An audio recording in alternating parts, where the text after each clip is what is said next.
नमस्कार, मैं हूं आपके साथ अंकिता पाल। ब्रीडिंग की शुरुआत करते हैं। लोकसभा चुनाव को लेकर सभी राजनीतिक दल वोटरों को लुभाने में लगे हुए हैं। सीएम धामी ने झबरेड़ा में चुनावी जनसभा को संबोधित किया। बीजेपी कार्यकर्ताओं ने फूल मालाओं के साथ में जमकर स्वागत भी किया। हरिद्वार लोकसभा के प्रत्याशी त्रिवेंद्र सिंह रावत के समर्थन में धामी ने जनसभा के दौरान कहा कि डबल इंजन की सरकार ने राज ही नहीं बल्कि देश में विकास की गंगा बहाई है। नरेंद्र मोदी के नेतृत्व में दुनिया में देश का गौरव भी बढ़ा है।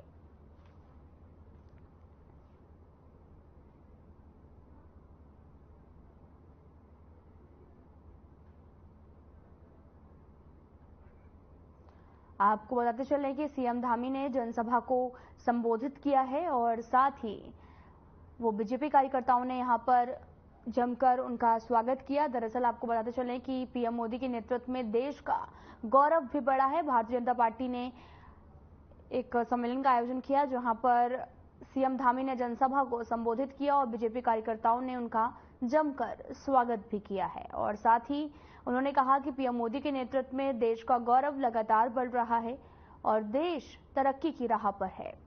आप तस्वीरें भी देख सकते हैं जहां पर सीएम धामी मौके पर मौजूद थे, तो वहीं दूसरी तरफ कार्यकर्ताओं ने फूल मालाओं और पटका पहनाकर उनका जमकर स्वागत भी किया है। दरअसल विधानसभा झबरेड़ा में कार्यक्रम का आयोजन किया गया जहां पर सीएम धामी ने जनसभा को संबोधित भी किया।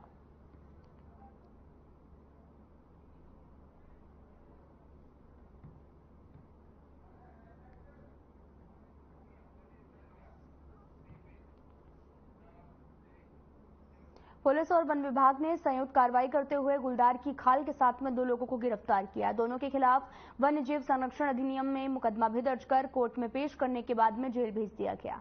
थाना थराली पुलिस एसओजी की निगरानी टीम की सतर्कता से आपको बताते चले कि 2 वन्य जीव तस्करों को गिरफ्तार करने में सफलता पाई गई है और पुलिस अधीक्षक सर्वेश पवार के निर्देशन में मंगलवार रात को एसओजी पुलिस ने मुखबिर की सूचना पर चेकिंग के दौरान मीन गदेरा के पास में 2 वन्य जीव तस्करों को गुलदार की खाल समेत गिरफ्तार करने में सफलता हासिल की।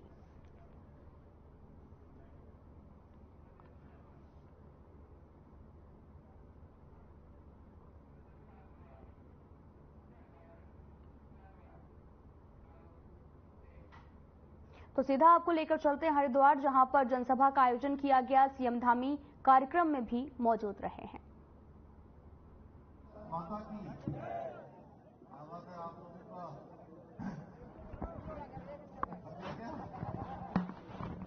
सबको दिया है। एक बार जोरदार जयकारा लगाइए सब। भारत माता की, भारत माता की। बाबा साहब अमर रहे, अमर रहे, अमर रहे। बाबा साहब अमर रहे, अमर रहे, अमर रहे। चौधरी चरण सिंह अमर रहे, अमर रहे, अमर रहे। चौधरी चरण सिंह अमर रहे, अमर रहे, अमर रहे। नरेंद्र मोदी जिंदाबाद, जिंदाबाद, जिंदाबाद। नरेंद्र मोदी जिंदाबाद, जिंदाबाद, जिंदाबाद।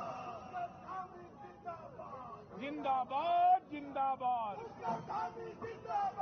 जिंदाबाद, जिंदाबाद। झबरेड़ा विधानसभा की इस सभा में अभी आप सब लोगों ने जिनको सुना, हमारे इस हरिद्वार लोकसभा क्षेत्र के प्रत्याशी उत्तराखंड सरकार में पूर्व मुख्यमंत्री, बहुत ही सहज सरल और आप सबका आशीर्वाद लेने के लिए हम सब लोग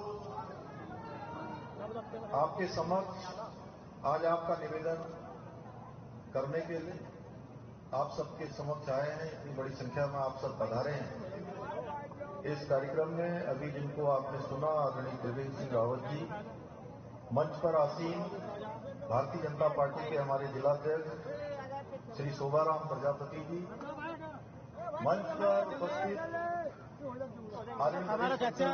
हमारे बहुत वरिष्ठ नेता, राज्यसभा के सांसद, राष्ट्रीय सह कोषाध्यक्ष एवं अनेक पदों पर रहे हमारी मातृशक्ति की प्रतीक बहन राज्यसभा की सांसद डॉक्टर कल्पना सैनी जी, कुलदीप जी, जयपाल सिंह चौहान जी, मयंक गुप्ता जी, प्रवीण सिंधु जी, कौशिक जी, सह संयोजक झबरेड़ा विधानसभा राजपाल सिंह जी, डॉक्टर जोत सिंह जी, देशराज कर्णवाल जी हमारे प्रदेश उपाध्यक्ष और पूर्व में यहाँ के विधायक, श्री किरण चौधरी जी जिला पंचायत अध्यक्ष, कविंदर चौधरी जी ब्लॉक प्रमुख प्रतिनिधि नारसन, चौधरी कुलदीप सिंह जी बहुत वरिष्ठ नेता, भाई रविंदर पनियाला जी, चौधरी मानवेंद्र सिंह जी, सूर्यवीर मलिक जी, गीता गार्गी जी, सुदेश चौधरी जी, संजय कश्यप जी, पवन तोमर जी, अंशुल चौधरी जी, जितेंद्र कुमार जी, विपिन पालीवाल जी,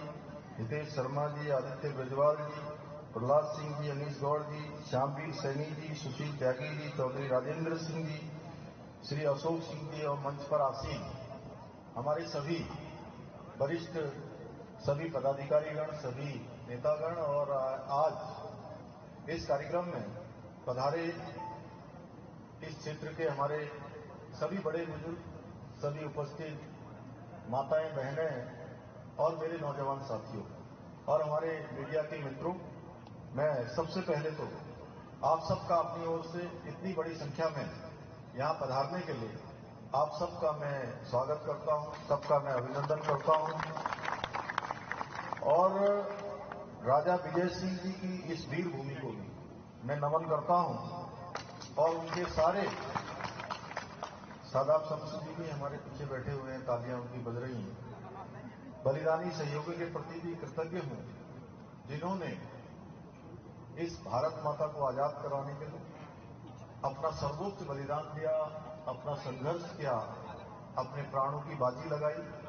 भाइयों बहनों, कल माननीय प्रधानमंत्री जी रुद्रपुर आए थे और रुद्रपुर में बहुत ऐतिहासिक रैली हुई, एक बहुत बड़ा विशाल जन सैलाब माननीय प्रधानमंत्री जी को सुनने के लिए, देखने के लिए वहां आया था और प्रधानमंत्री जी ने मुझे कहा कि मैं आप सबके बीच में जाऊं तो मेरा एक संदेश सबको देना है।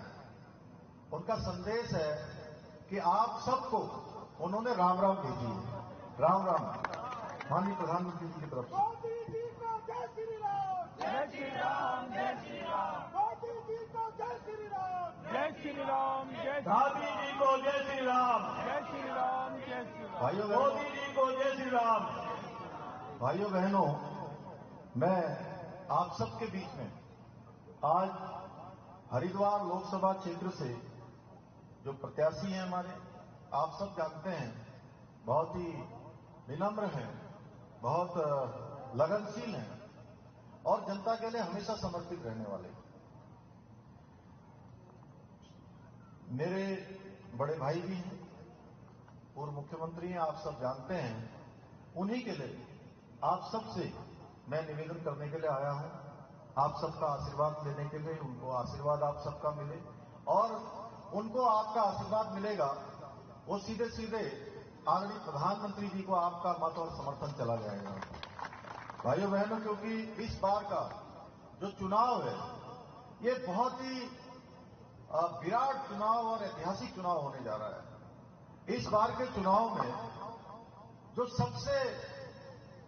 सब चुनाव से जो एक बात अलग करती है, वो बात ये अलग करती है कि हर बार के चुनाव में ये चर्चा होती है देश के अंदर कि अब सरकार किसकी बनने वाली है।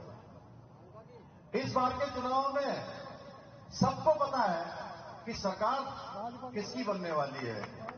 पता है ना सबको किसकी बनने वाली है?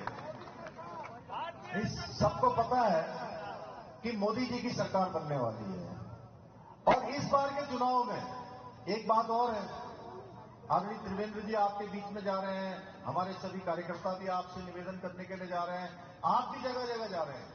इस बार का चुनाव स्वयं जनता जो है सड़कों पर आकर मोदी जी को समर्थन कर रही है और जनता ने चुनाव अपने हाथ में ले लिया है। अब मैं उत्तराखंड के कोने कोने में जा चुका हूं और पिछले 4 महीने से 5 महीने से लगातार मैं लोगों के बीच में गया हूं। मातृशक्ति के भी बहुत बड़े बड़े आयोजन हुए हैं, मातृशक्ति के उत्सव हुए हैं। जिस प्रकार से माताओं बहनों ने सामने आकर हमको समर्थन दिया है, मोदी जी को प्रधानमंत्री बनाने के लिए जिस तरह उन्होंने दृढ़ इच्छा शक्ति का परिचय दिया है, उसके बाद कहने की आवश्यकता नहीं है कि उत्तराखंड की जो 5 की 5 सीटें हैं वो भारतीय जनता पार्टी जीतने जा रही है। अब बस एक बात जरूर जो है लोगों के ध्यान में आ रही है, या लोग सोच रहे हैं कि भाई 5 सीटें जीतने वाले हैं, 5 सीटों में से सबसे अधिक मतों से कौन सी सीट जीतने वाले हैं, चर्चा इस बात की हो रही है। बताइए कौन सी सीट जीतने वाले हैं, जोर से बताइए भाई। भाइयों बहनों, मैं आप सबका उत्साह देखकर, आप सबका एक जोश देखकर, आप सबका एक समर्थन देखकर, मैं जब रास्ते से आ रहा था, जिस प्रकार से मैंने लोगों में जोश और जुनून देखा है, लोग सड़कों से बाहर आ रहे हैं, दुकानों से बाहर आ रहे हैं, माताएं बहनें अपनी गैलरी में खड़ी हो जा रही हैं, वहीं से आशीर्वाद दे रही है। मैं कह सकता हूं, मुझे अब कोई संदेह नहीं है कि हरिद्वार लोकसभा जो हमने 5 लाख का लक्ष्य रखा था, उससे कहीं ज्यादा से हम जीतने वाले हैं, कहीं ज्यादा से जीतने वाले हैं। और इस बार का जो चुनाव है, ये चुनाव अपने आप में बहुत विशिष्ट चुनाव है और भारत का जो भविष्य है वो तय करने वाला है। एक तरफ वो लोग हैं जिन्होंने हमेशा परिवारवाद को सींचा है, भ्रष्टाचार को बढ़ाया है, भ्रष्टाचार को जन्म देने का काम किया है, तुष्टीकरण को जन्म देने का काम किया है, वोट के लिए देश के खातिर भी, देश के समझौतों पर समझौते जिन्होंने अपने वोटों के लिए किए हैं, सत्ता के लिए किए हैं। एक तरफ वो लोग हैं, एक तरफ प्रधानमंत्री मोदी जी हैं, जिनके नेतृत्व में मोदी जी कहते हैं कि भ्रष्टाचार हटाना है, देश से परिवारवाद समाप्त करना है, देश से तुष्टीकरण समाप्त करना है, देश के अंदर ये तमाम जो व्यवस्थाएं गड़बड़ है उन सबको ठीक करना है। तो भाइयों बहनों, ये आप जानते हैं, ये जो विपक्ष के लोग हैं वो क्या कहते हैं, वो कहते हैं मोदी को हटाना है, मोदी को मिटाना है, हमें अपने परिवार को बचाना है। इस प्रकार की सोच लेकर दो प्रकार की आज ताकत, दो प्रकार के खेमे बने हुए हैं। एक तरफ वो खेमा है जो देश को विकसित भारत बनाना चाहता है, देश की सीमाओं को सुरक्षित करना चाहता है। मोदी जी कहते हैं देश को तीसरी दुनिया की सबसे बड़ी अर्थव्यवस्था बनाना है। मोदी जी कहते हैं भारत को दुनिया का सिरमौर भारत बनाना है। अब अंतर साफ समझ में आता है कि परिवार बचाना है, पार्टी बचानी है, कुछ लोगों को फायदा पहुंचाना है, सत्ता में इसलिए आना है कि अपने स्वार्थों की सिद्धि करनी है। तो इस बार हम सबको सोचना है भाइयों बहनों, मोदी जी के नेतृत्व में जिस प्रकार से देश के अंदर काम हुआ है वो भूतों न भविष्य थी। देश आगे बढ़ा है, देश के अंदर चाहे धारा 370 समाप्त हुई हो, सीएए का कानून देश के अंदर लागू हुआ हो, या कश्मीर से धारा 370 समाप्त होकर शांति स्थापना हुई हो, या 3 तलाक से मुक्ति मिली हो, या हमारे आराध्य देव भगवान श्री राम, जिनका हम हमेशा कहते थे कि राम लला हम आएंगे, मंदिर वहीं बनाएंगे। भाइयों बहनों, घूम घूम के हम नारा लगाते थे, आज रामलला का भव्य और दिव्य राम मंदिर भी बन गया। हमारी माताएं बहनें यहां बैठी हैं बड़ी संख्या में। देश आजादी के बाद से लगातार महिलाओं के अधिकारों के बारे में बात होती रही, लेकिन धरातल पर उतारने का काम किसी ने नहीं किया। अगर धरातल पर भी 33% आरक्षण, नारी शक्ति बंधन विधेयक संसद के अंदर पास करने का काम किसी ने किया तो भारत मां के लाल नरेंद्र मोदी ने किया। भाइयों बहनों, आज देश की सीमाएं सुरक्षित हैं, देश की सीमाएं सुरक्षित हैं। कोई दुश्मन अगर हमारी ओर आंख उठाता है तो हमारी सेना उसको मुंहतोड़ जवाब देने का काम करती है। चाहे डोकलाम हो, चाहे सर्जिकल स्ट्राइक हो, या आतंकवादियों, अलगाववादियों और जिहादियों को उनके ठिकाने पर जाकर धूल चटाने का काम भारत की सेना करती है। क्योंकि एक समय था जब सेना के ऊपर हमले होते थे, गोली चलती थी, तो सेना को यह आदेश होता था कि गोली चलाने के लिए भी गोली का इंतजार, आदेश ऊपर से लेना पड़ेगा, गोली चलाने के लिए भी आदेश लेना पड़ेगा। लेकिन प्रधानमंत्री मोदी जी के आने के बाद अब सेना को गोली चलाने के लिए अगर गोली आती है तो कोई आदेश नहीं लेना पड़ता है, बल्कि गोली का जवाब गोलों से देने का काम भारत की सेना करती है। ये नया भारत है भाइयों बहनों। 2014 से पहले के भारत की जरा कल्पना करिए, थोड़ा पीछे जाइए, किस प्रकार का भारत था। उस समय दुनिया में अगर कोई घटना होती थी, या भारत अपने हितों की बात वैश्विक मंचों पर करता था, तो अपने हितों की बात भी ठीक से नहीं कर पाता था। क्योंकि भारत की पहचान इतना विशाल देश होने के बाद, विश्व का सबसे बड़ा लोकतंत्र होने के बाद भी दुनिया में हमारी आवाज नहीं पहुंच पाती थी, हम अपनी आवाज नहीं सुना पाते थे। भारत की पहचान बन गई थी कि दब्बू भारत, पिछलक्कू भारत और अपने हितों की बात भी ठीक से न कर पाने वाला भारत। भाइयों बहनों, ऐसी पहचान से भारत को आज दुनिया के अग्रणी देशों में लाने का काम प्रधानमंत्री मोदी जी के नेतृत्व में हुआ है। आज दुनिया के अंदर कोई भी घटना होती है, कोई बड़ा फैसला दुनिया में लेना होता है, तो पूरी दुनिया भारत के रुख का इंतजार करती है। आपने देखा होगा, चाहे रूस यूक्रेन का युद्ध हो, चाहे अन्य घटनाएं हो, चाहे संयुक्त राष्ट्र संघ में कोई फैसला लेना हो, अब दुनिया भारत के रुख का इंतजार करती है। ये नया भारत बनता जा रहा है। भाइयों बहनों, आज पूरी दुनिया के अंदर भारत का मान सम्मान और स्वाभिमान बढ़ाने का काम प्रधानमंत्री मोदी जी ने किया है। भाइयों बहनों, उत्तराखंड के अंदर 2014 का लोकसभा का चुनाव, हरिद्वार का 2014 का चुनाव आपने भारी बहुमत से यहां से लोकसभा का चुनाव जिताया था। 2019 में आपने 2014 से ज्यादा मत दिए थे और मुझे पूरा भरोसा है कि अब 2024 के चुनाव में मोदी जी को तीसरी बार प्रधानमंत्री बनाने के लिए आप त्रिवेंद्र जी को भारी बहुमत से, यानी कि 2014 और 2019 के सारे रिकॉर्ड ध्वस्त कर देंगे, एक नया रिकॉर्ड आप कायम कर देंगे। भाइयों बहनों, हम जानते हैं कि मोदी जी के नेतृत्व में आज भारत सशक्त बना है, समृद्ध बना है और शक्तिशाली बना है। भाइयों बहनों, पिछले 10 सालों में 12 करोड़ गरीबों को हर घर नल से जल पहुंचाने का काम हुआ है देश के अंदर। 7 लाख से ज्यादा घरों में इससे पानी पहुंचा है। 10 करोड़ शौचालय बने हैं। करीब 2 लाख शौचालय उत्तराखंड में भी बने हैं। और जहां 50 करोड़ से ज्यादा लोगों को आयुष्मान कार्ड से मुफ्त इलाज सुनिश्चित हुआ है, उत्तराखंड में भी अनेक लोगों को आज एक बड़ी संख्या है, 10 लाख के लगभग, जिनको उत्तराखंड में आयुष्मान भारत योजना का लाभ मिला है। प्रधानमंत्री गरीब कल्याण अन्न योजना जो मार्च 2020 में प्रारंभ हुई और उसको 5 सालों के लिए और बढ़ा दिया, जो कोरोना महामारी में प्रधानमंत्री मोदी जी ने इसलिए शुरू किया था कि किसी गरीब के घर का चूल्हा न बुझे, किसी को खाली पेट न सोना पड़े, भूखे पेट न रहना पड़े, उसका जीवन चलता रहे, उसका परिवार चलता रहे। भाइयों बहनों, ये गरीब कल्याण अन्न योजना ने भी 80 करोड़ लोगों को आज भी लगातार राशन देने का काम हो रहा है। मोदी जी ने पिछड़े, दलित, वंचित, आदिवासी, अनुसूचित सबको मुख्य धारा में लाने के लिए, उनके उत्थान के लिए अनेकों कदम उठाए हैं। 75 साल में पहली बार देश के अंदर ऐसे परिवर्तन हुए हैं। आपने देखा होगा, जो पहले पद्मश्री मिलते थे तो ऐसे लोगों को मिलते थे जो जग जाहिर होते थे कि इनको सम्मान मिलने वाला है, ये रिकॉग्नाइज होते थे। लेकिन अब सम्मान ऐसे लोगों को मिलता है जो सही मायने में अपने जीवन को तपाने का काम करते हैं। भाइयों बहनों, एक आदिवासी जो सामान्य परिवार में पैदा हुई, द्रौपदी मुर्मू भी राष्ट्रपति के पद तक पहुंच जाती हैं। भाइयों बहनों, राष्ट्रपति बन जाती है। पूरे आदिवासी समाज से लेकर समाज के अंतिम छोर में खड़े हुए लोगों का गौरव और सम्मान बढ़ता है। ओबीसी आयोग का गठन कर ओबीसी समाज को सम्मान देने का कार्य भी आदरणीय मोदी जी ने किया है। ऐसे अनेकों काम मोदी जी के नेतृत्व में हुए हैं।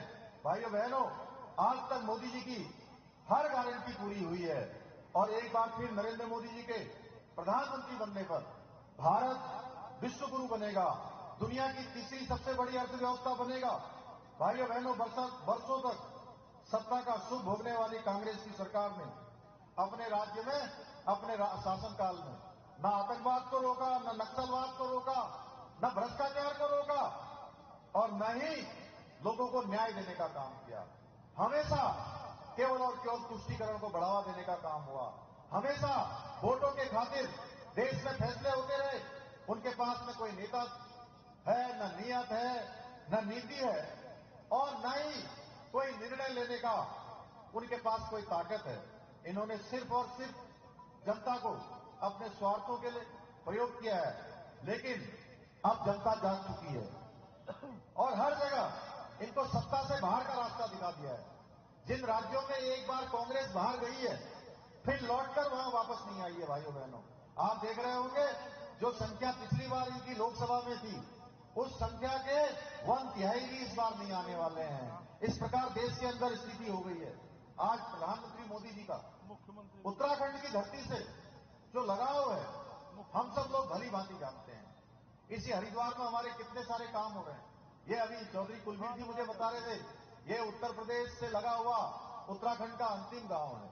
उत्तराखंड के अंदर आज कामों को तेजी से बढ़ाया जा रहा है, चाहे सड़कों का जाल हो, रेलवे नेटवर्क हो, चाहे रोपवे की बात हो, या हमारे नए नए मेडिकल के कॉलेज बनाए जाने हो, या अन्य आधारभूत संरचनाएं बनानी हो, चाहे बाह्य सहायक योजनाएं हो, सब पर हमको केंद्र की तरफ से लगातार हमको सहयोग मिल रहा है। भाइयों बहनों, मैं आप सबका आभार व्यक्त करना चाहता हूं कि आप सब लोग हमेशा भारतीय जनता पार्टी के साथ खड़े रहे हैं। आप सब लोगों ने हमेशा अपना समर्थन दिया है।